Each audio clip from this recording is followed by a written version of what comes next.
Ayan mga tulagay, tapos na mga tulagay.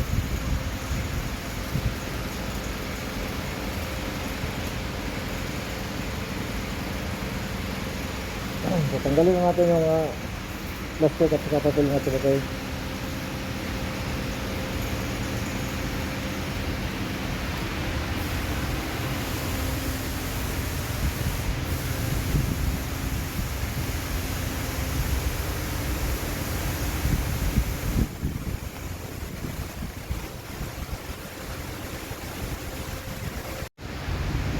Kaganda.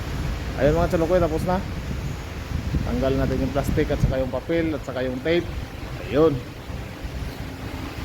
Kabilaan niya mga chalokoy.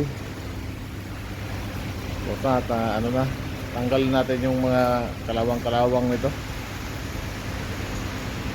Ayun, parking namin ito sa labas.